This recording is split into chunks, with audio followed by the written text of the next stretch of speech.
A woman sits down to start the thing she's dreamed about for years. The book, the business, the project she's wanted to make for as long as she can remember.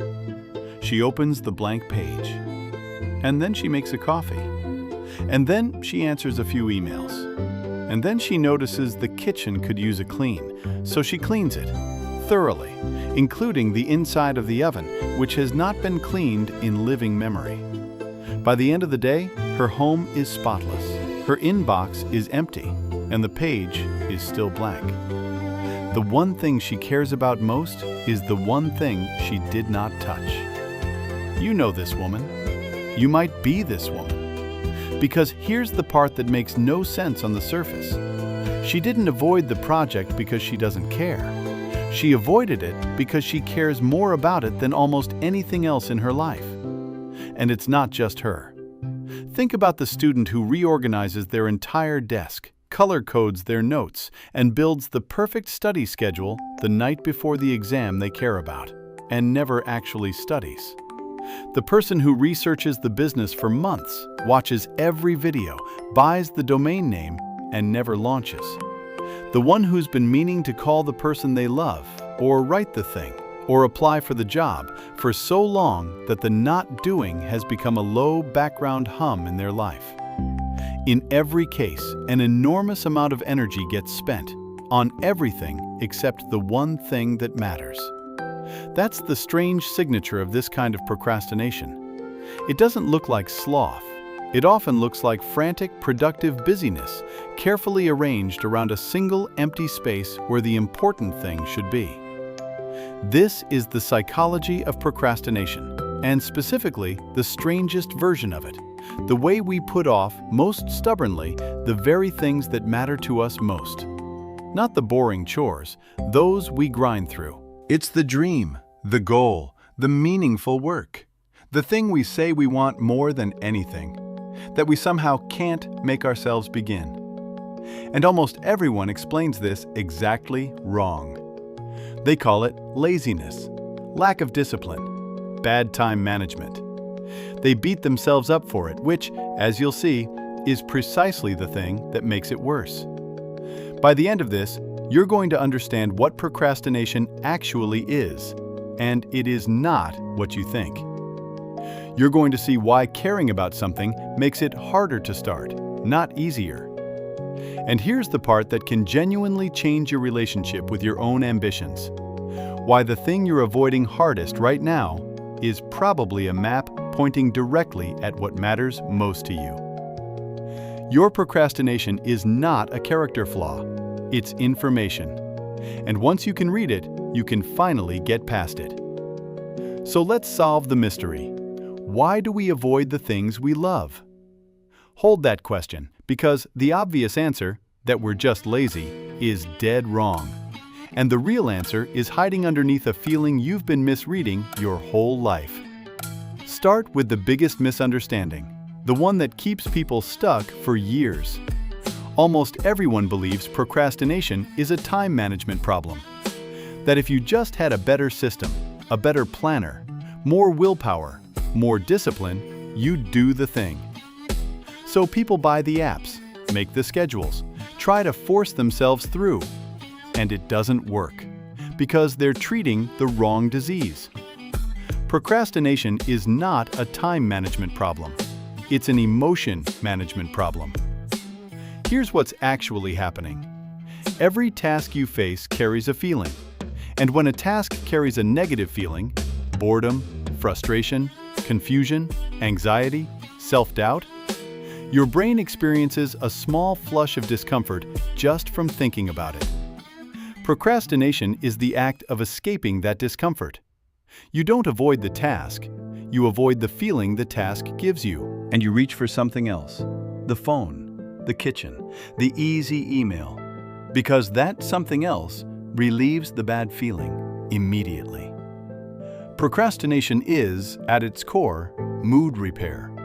It's choosing to feel good now over feeling good later. It has almost nothing to do with the clock, and everything to do with the discomfort you're trying not to feel. And there's a built-in trap in how your brain weighs now against later that makes this almost irresistible.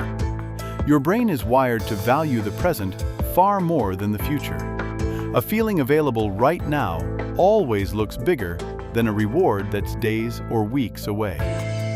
So when you face a meaningful task, you're really facing a lopsided trade. Real discomfort right now in exchange for a payoff that's distant and abstract. Your present-focused brain looks at that deal and says easily, "Not yet." The relief of avoiding is immediate and certain. The cost of avoiding is far away and easy to discount. So you choose the relief every time, and the future where you finished the thing keeps quietly receding, because the future never gets a fair hearing against the present. And then comes the part that locks the whole thing in place, the vicious cycle. You avoid the task, which gives you relief, but the relief is followed by guilt. You feel bad about avoiding it. And now, the task isn't just loaded with its original fear, it's loaded with shame on top of that. So the next time you approach it, it feels even worse, which makes you avoid it even harder, which generates even more guilt. Around and around. The avoidance creates the very feelings that drive more avoidance. This is why procrastination so often spirals, why the longer you put something off, the more impossible it becomes to start. It's not that the task got bigger, it's that the pile of dread sitting on top of it got bigger, one guilty avoidance at a time. Now you can see why this gets worse, not better, with the things you care about. Because the more something matters to you, the bigger and scarier the feelings attached to it become. Think about it. A boring chore carries a mild, manageable feeling. A little tedium, nothing more, so you can push through it. But the thing you care about most? That carries the heaviest feelings a human can have. Because if you truly try at something that matters, and you fail, that failure says something devastating. Not, "I failed at a task," but "I'm not good enough. I don't have what it takes. The dream I've built my identity around was never real." The more you care, the more your sense of who you are is riding on the outcome. And the more terrifying it becomes to actually put it to the test. The dream is safe as long as it stays a dream. The moment you start, you risk finding out it might not come true. So your brain does something clever and quietly tragic. It protects you from that terrifying verdict by keeping you from ever fully facing it. As long as you haven't really tried, you can't really fail. And as long as you can't really fail, the fantasy stays intact. You could have written the book, you just didn't get around to it. You could have started the business, the timing wasn't right. The dream survives, unblemished, untested, perfect. Procrastination becomes a shield, protecting your most precious self-image from the brutal possibility of a real attempt. Psychologists have a name for one version of this. They call it self-handicapping. You create an obstacle. You don't start, you don't try your hardest, you leave it to the last minute, so that if it doesn't work out, you have an explanation that protects you. I didn't fail because I'm not good enough. I failed because I didn't really try. That second story is so much less painful than the first, so your brain keeps choosing it, again and again, sabotaging the thing you want most in order to protect you from learning a truth you're terrified might be real. But here's the cruelest part of this whole arrangement. The thing you're protecting yourself from is almost always less painful than the protection itself. Because what does the avoidance actually cost you? It costs you the thing. The book never gets written. The business never gets built. The dream stays a dream forever, which is the exact outcome you were so afraid of. Except now it's guaranteed instead of merely possible. In trying to avoid the small chance of failing, you commit yourself to the certainty of never trying. And not trying is its own verdict, a slow, quiet one delivered over years. The fear was that you might not be good enough. The procrastination ensures you'll never find out you might have been. There's a quieter version of all this that hides inside perfectionism, and it traps some of the most capable people of all. When you hold a perfect, glowing vision of the thing you want to create, the masterpiece, the ideal career, the flawless result. That vision is intoxicating, and it's also paralyzing. Because the moment you actually start, you collide with the gap. The clumsy first sentence next to the perfect book in your head. The amateur first attempt next to the polished thing you imagined. And that gap is genuinely painful. It feels like proof that you're not as talented as you hoped, that the beautiful thing in your mind will never survive contact with your real, limited hands. So to protect the perfect vision, you don't start. As long as it stays in your imagination, it stays flawless. The instant you make it real, it becomes imperfect. Perfectionists aren't lazy, they're often the opposite. They care so much about the ideal that they can't bear to watch it get tarnished by reality. So they keep it safe and unborn and perfect in the only place it can stay that way, unmade. This is why the people with the highest standards are sometimes the ones who finish the least. Their standards aren't pushing them forward, they're holding them hostage. The gap between the dream and the draft is too painful to sit inside, so they never enter it at all. And the work that could have been good, even great, never exists. Sacrificed to a vision of perfect that was never going to be possible anyway. Let me show you how this plays out, because the pattern is everywhere once you can see it. Take the creative project, the novel, the painting, the song, the channel, the thing you've always wanted to make. It's the purest example because it's so tied to who you are. Every time you sit down to work on it, you're not just facing a task, you're facing the gap between the perfect version in your head and the clumsy first attempt your hands actually produce. And that gap is excruciating because it feels like proof you're not as good as you hoped. So you close the laptop. You'll start when you're more inspired, when you have more time, when the conditions are perfect. The conditions are never perfect. The conditions were never the problem. Take the career move, the job you really want, the leap you've been dreaming of. You don't update the resume, you don't make the call, you don't apply. Because as long as you don't try, you can't be rejected. And the dream of the better life stays alive and safe. The moment you apply, you risk a no. And a no to the thing you want most feels like a no to you. So you protect yourself by staying exactly where you are, telling yourself you'll go for it later, when you're more ready. You will never feel ready. Ready is not a feeling that arrives. It's a thing you manufacture by starting. Take the health goal, the relationship you want to repair, the conversation you need to have. Same shape every time. The more it matters, the heavier the feeling, the harder you avoid. You'll start the gym Monday. You'll have the talk this weekend. You'll deal with it soon. And soon keeps not coming. Not because you're weak, but because the thing matters so much that facing it directly feels unbearable. The relationship version of this is especially quietly devastating because the stakes are a person you love. There's a conversation you need to have, to repair something, to say the hard, true thing, to finally address what's been sitting between you. And you don't have it. You tell yourself the timing isn't right. You're waiting for the moment to feel less charged. But the real reason is that this conversation could change everything. And as long as you don't have it, the relationship stays in its familiar, survivable limbo.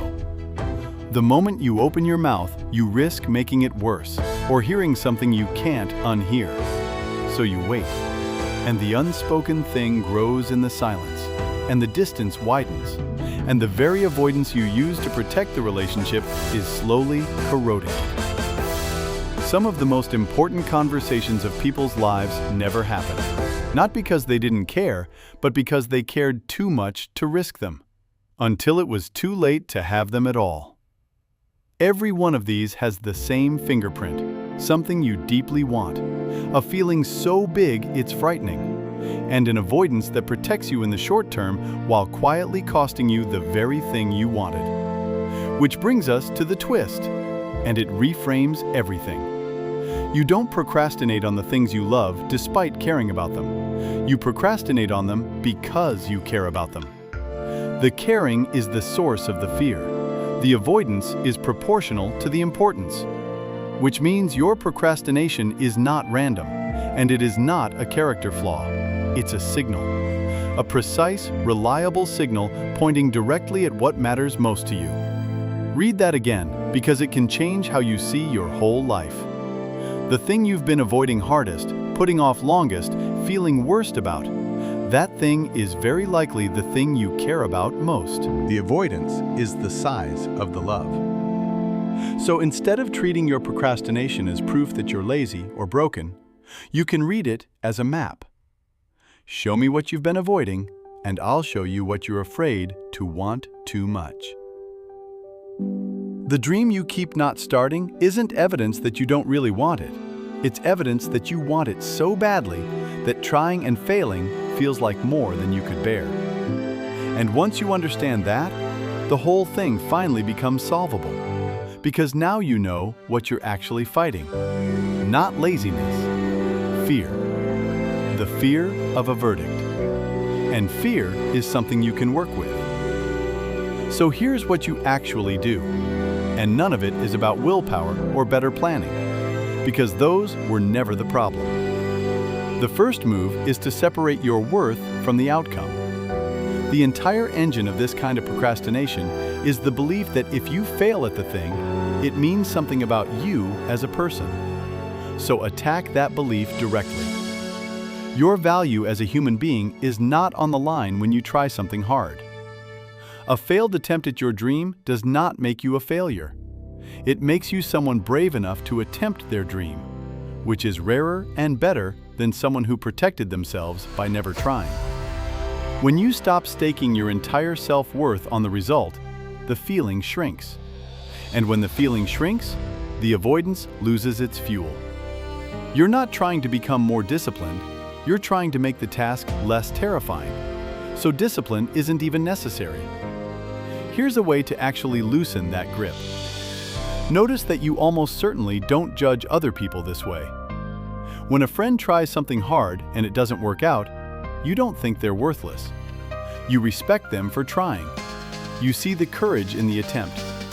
You know their value as a person was never on the line. You extend them a generosity you refuse to extend to yourself.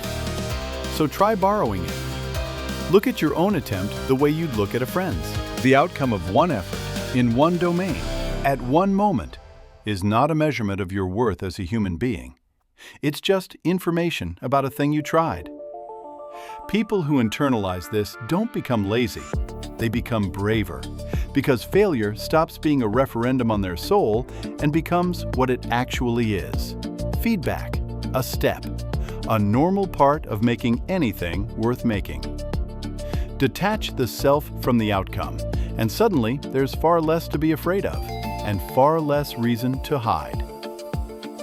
The second move is to give yourself radical permission to do it badly. Most of this paralysis comes from perfectionism, the gap between the flawless thing in your head and the rough thing you can actually make today. So lower the bar to the floor, on purpose. Your only job is to produce a bad first version, a terrible draft, an ugly start. Permission to be bad is what gets you moving, because a bad attempt isn't threatening. There's no verdict in a draft you've already decided will be rough. And here's the secret. You cannot make a good version of anything without first making a bad one. The bad first attempt isn't the enemy of the great final result. It's the only path to it. The people who finish things aren't the ones who start with brilliance. They're the ones who give themselves permission to start with garbage. The third move is to shrink the first step until it's almost laughably small. The reason a meaningful task feels paralyzing is that your brain takes in the whole enormous thing at once. The entire book, the whole career change, the complete transformation. And the size of it triggers the flood. So don't face the whole thing. Face only the first 2 minutes of it. Just open the document. Just write one sentence. Just put on the shoes. Just send the one message. Make the first step so small it's almost impossible to feel afraid of. and so small that not doing it would be ridiculous. Because the hardest part is never the work, it's the starting. And once you've started, once you're 2 minutes in, the dread that loomed so large beforehand almost always dissolves. Because the thing you were really afraid of was the feeling before the task, not the task itself. And there's a beautiful piece of psychology that works in your favor here once you've started. Your brain hates leaving things unfinished. Once you begin a task, it opens a kind of loop in your mind that creates a low, persistent pull to close it, a quiet mental itch to keep going and complete what you've started. This is why the dread is almost always worse before you begin than during. Beforehand, all you feel is the fear. But the moment you actually start, a different force takes over, the pull toward completion, and it begins to carry you. The blank page is terrifying. A page with one bad sentence on it is just a thing to be improved, and your brain wants to improve it. So starting doesn't just get you past the worst moment, it flips a switch, turning the task from something that repels you into something that gently pulls you forward. You don't have to feel motivated to start. You start, and the motivation arrives afterward, summoned by the act of beginning. Everyone has it backwards. They wait to feel like doing it, when the truth is that doing it is what produces the feeling. And the fourth move is the one almost no one expects, and it might be the most important. Stop beating yourself up about it. When you procrastinate and then attack yourself, call yourself lazy, useless, a disappointment, you don't motivate yourself. You add a fresh layer of bad feeling on top of the task, which makes the task even more loaded, which makes you avoid it even harder. The self-criticism is fuel for the very fire it's trying to put out. The research on this is striking and a little beautiful. People who forgive themselves for procrastinating actually procrastinate less the next time.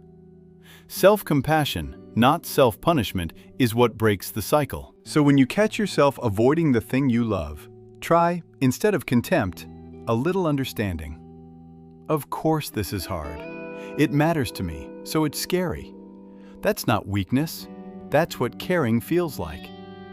And then take the tiny first step, gently, the way you'd encourage a friend.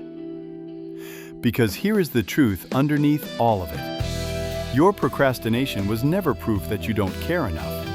It was proof that you care so much it frightens you. The dream you keep circling, never landing on, is precious to you. That's the whole reason it's so hard to touch.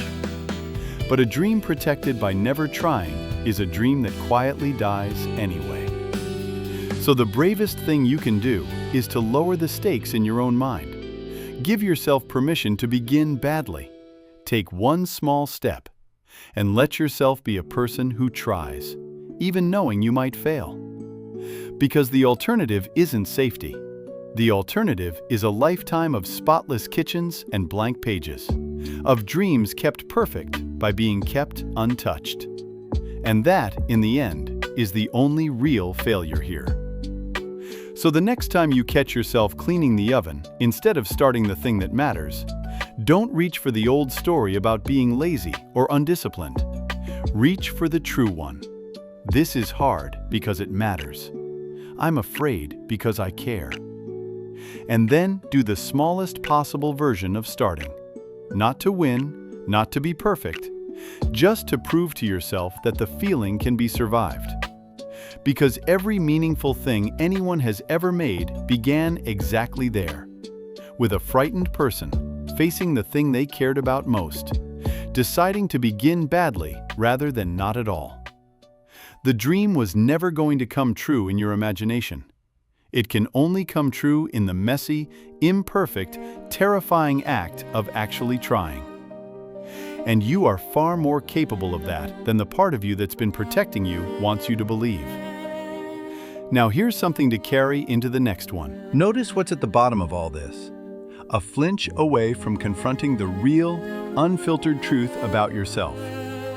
The dream stays safe as long as you don't see how the real attempt actually turns out. That same flinch, that same recoil from the unedited reality of yourself, shows up in a much smaller, stranger, more universal way. It's the cringe you feel when you hear your own voice played back on a recording. That voice sounds wrong, embarrassing, not like you at all. And your reaction to it reveals something surprisingly deep about the gap between who you think you are and who you actually are. Why your own recorded voice makes you cringe is the next thing we need to talk about. For now, I want you to name it, honestly. What's the one thing you care about most that you've been putting off the longest? The dream you keep not starting. The project that's been waiting for the perfect moment that never comes. Name it here. And as you do, notice something. The fact that you've avoided it so hard for so long is not a sign that it doesn't matter. It's the loudest possible sign that it matters more than almost anything. So name it, and then take the 2-minute version of starting today, right now, while it's still fresh in your mind.